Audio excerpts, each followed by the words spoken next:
Bonjour et bienvenue. Vous lancez une entreprise et vous cherchez à trouver vos premiers clients? Et vite? Eh bien, l'acquisition payante, c'est sans doute le meilleur accélérateur qui soit. Au cours des prochaines minutes, on va décortiquer ensemble comment construire une véritable machine de croissance pour votre projet. C'est parti? Alors, voilà le programme. D'abord, on va voir pourquoi l'acquisition payante est un vrai booster. Ensuite, on va construire pas à pas un plan d'action solide. Puis, on mettra face à face les deux géants de la pub en ligne pour vous aider à choisir le bon terrain de jeu. Après ça, on verra comment mesurer ce qui compte vraiment pour enfin transformer chaque euro dépensé en une source de profit bien prévisible. On attaque avec le pourquoi. Pourquoi s'y intéresser? En fait, tout se résume à deux mots absolument clés: vitesse et contrôle. Ce sont les deux grandes promesses de l'acquisition payante. C'est bien ça le défi numéro 1 de n'importe quelle jeune boîte, pas vrai? Pensez-y comme ça. Les méthodes gratuites comme le référencement naturel, c'est un peu comme planter un arbre. C'est super, mais il faut du temps, de la patience avant de voir les premiers fruits. L'acquisition payante, c'est complètement différent. C'est comme démarrer un moteur, on tourne la clé et les résultats peuvent arriver quasi instantanément. Mais concrètement, qu'est-ce que c'est? En fait, c'est très simple. On paye pour être visible là où se trouvent les clients potentiels. Que ce soit sur Google, sur Facebook, sur LinkedIn, peu importe.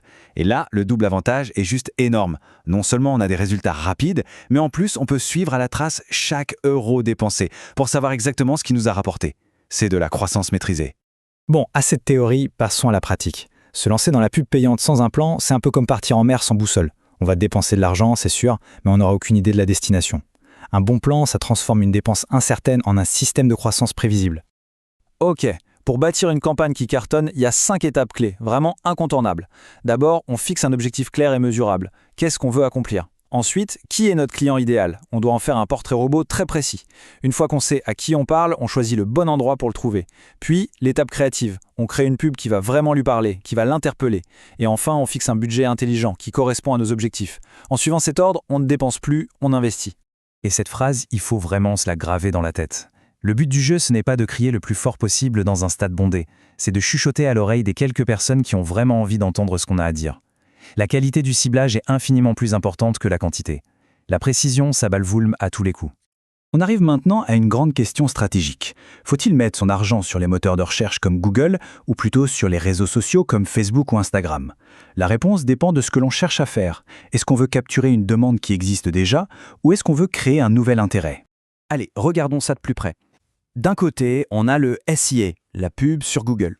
Là, on cible des gens qui tapent activement des mots-clés. Ils cherchent une solution. C'est hyper direct, souvent très rentable, mais le coût par clic est plus élevé. De l'autre, les social ads. Là, on ne répond pas à une recherche. On interrompt les gens dans leur fil d'actualité pour susciter leur intérêt. C'est génial pour les produits visuels, le coût par clic est plus bas, mais il faut être très bon pour capter l'attention et séduire. Donc pour que ce soit limpide, avec le SIA, on est un pêcheur qui attend que le poisson morde à l'hameçon. Avec les social ads, on est plutôt un chasseur qui part à la recherche de sa proie. Le SIA, c'est la réponse à une question. Les social ads, c'est le début d'une conversation. Deux approches puissantes, mais très différentes. Dépenser de l'argent, c'est la partie facile. Savoir si on le dépense bien, c'est là que ça devient intéressant. Et pour ça, les chiffres deviennent nos meilleurs amis. C'est ce qui nous permet de passer de la simple supposition à la certitude de la croissance. Alors le premier chiffre à avoir à l'œil, c'est le CAC, ou coût d'acquisition client. En gros, c'est l'étiquette de prix pour chaque nouveau client. On prend toute le dépense marketing et commerciale et on divise par le nombre de nouveaux clients obtenus. C'est aussi simple que ça.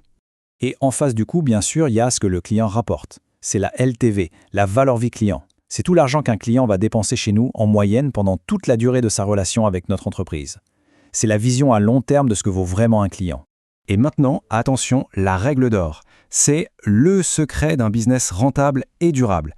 La LTV doit être au minimum 3 fois plus élevée que le CAC. Autrement dit, pour chaque euro que vous dépensez pour acquérir un client, ce client doit vous en rapporter au moins 3 sur le long terme. Si c'est moins, votre croissance est fragile. Si c'est plus, bravo, vous tenez une machine à croissance. Une chose hyper importante à comprendre, l'acquisition payante, ce n'est pas un truc qu'on met en place une fois et qu'on oublie. C'est un processus, un cycle permanent d'apprentissage et d'optimisation. Et la clé pour gagner à ce jeu, c'est de rentrer dans cette boucle d'amélioration continue. On analyse les résultats, qu'est-ce qui marche, qu'est-ce qui ne marche pas, puis on teste. On change un titre, une image, un ciblage, mais une seule chose à la fois. On garde ce qui améliore les résultats, on jette le reste. Et surtout, on note tout. C'est l'effet boule de neige. Ces petites optimisations, semaine après semaine, finissent par donner des résultats spectaculaires. Et cette image, elle résume tout. C'est vraiment ça le moteur de la croissance. On collecte les données, on les analyse pour comprendre ce qu'elles nous disent et on interprète pour prendre de meilleures décisions. Et la boucle recommence. Ce n'est jamais fini, c'est un processus constant. Allez, pour finir, projetons-nous un peu. Avec l'arrivée des intelligences artificielles génératives, le monde change à toute vitesse. La bataille pour l'attention ne va plus seulement se jouer sur des plateformes de pub. Le vrai défi, demain, ce sera de créer une offre tellement bonne, un contenu tellement pertinent que même les IA voudront nous recommander. Non, l'acquisition payante ne va pas disparaître, mais elle va devoir devenir beaucoup plus intelligente. Le jeu ne fait que commencer.